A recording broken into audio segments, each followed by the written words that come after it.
Hello guys, আসসালামু আলাইকুম। আশা করি সকলেই ভালো আছেন। আজকে আমরা ট্রাভেল করছি ঢাকা থেকে কলকাতার উদ্দেশ্যে। কলকাতা গিয়ে সকল কিছু আপনাদের সাথে শেয়ার করব। পাশেই থাকবেন এবং চ্যানেলটিকে সাবস্ক্রাইব করে দেবেন।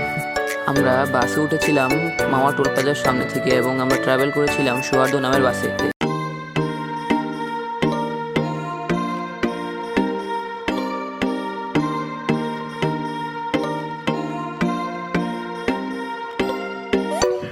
রাত 1:30-এর দিকে আমাদের বাস ব্রেক দেয় অ্যাবলুম নামের একটি রেস্টুরেন্টে। সেখানে আমরা খাবার দাবার সেরে আবার বাসে গিয়ে উঠে বসে পড়লাম।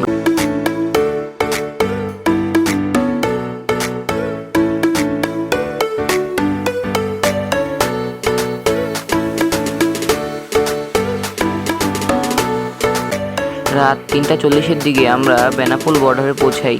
সেখানে বাসের কাউন্টারে ফ্রেশ হয়ে আবার বাসে গিয়ে বসে পড়ি, কারণ 6টার দিকে বর্ডারের ইমিগ্রেশন শুরু হয়।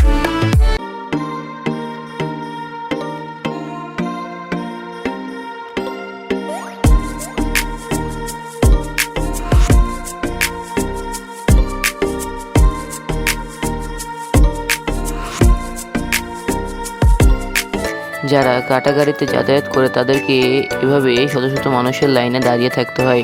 যেহেতু আমাদের বাসটি ইন্টারন্যাশনাল, বাংলাদেশ থেকে ভারতে সরাসরি যাতায়াত করে, তাই আমাদের কোনো লাইনে দাঁড়াতে হয়নি।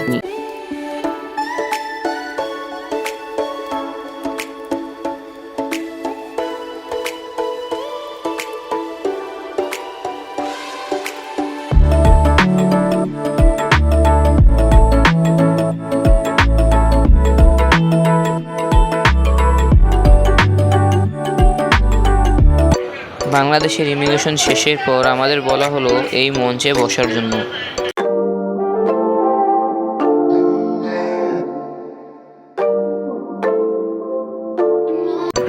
বাংলাদেশে এবং ভারতের ইমিগ্রেশনের পর এবার আমাদের বাস কলকাতার উদ্দেশ্যে ছেড়ে দিল।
কলকাতা গিয়ে আমরা আরফান নামের একটি হোটেলে গিয়ে উঠি।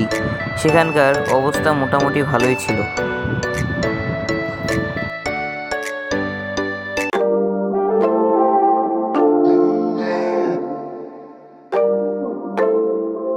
আমরা যেদিন কলকাতা পৌঁছাই তার পরের দিন কলকাতায় এত পরিমাণে বৃষ্টি হয় যে রাস্তাঘাটে পানি দিয়ে ভরে যায়। দেখেন রাস্তায় কত পরিমাণে পানি জমে গেছে।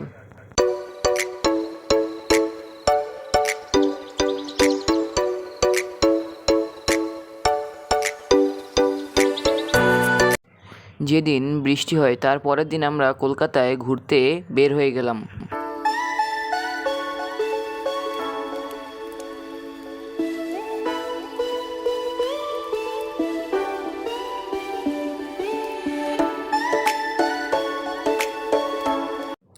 প্রথমে আমরা গিয়েছিলাম হাওড়া ব্রিজ।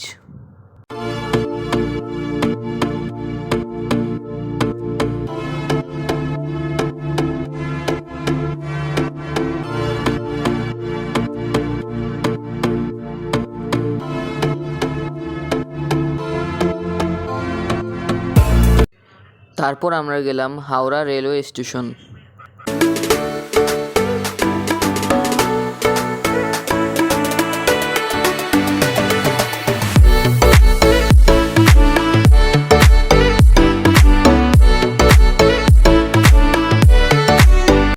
তারপর আমরা গেলাম ভিক্টোরিয়া পার্ক। ভিক্টোরিয়া পার্ক ঘোরার পর আমরা গেলাম কলকাতা সায়েন্স সিটিতে।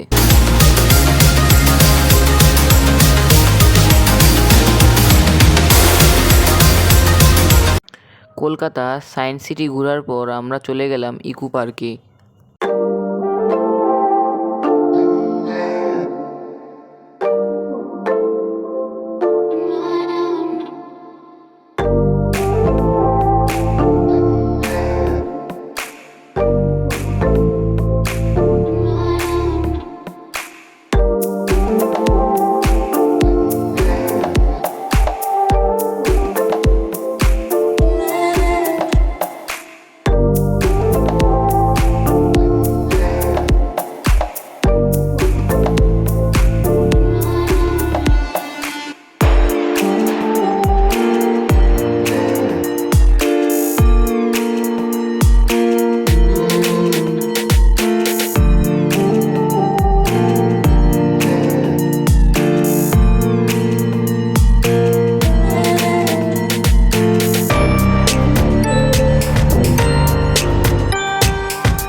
কলকাতা নিউ মার্কেটের এই জুয়েলারি শপ থেকে আমার আম্মু কিছু কেনাকাটা করলো।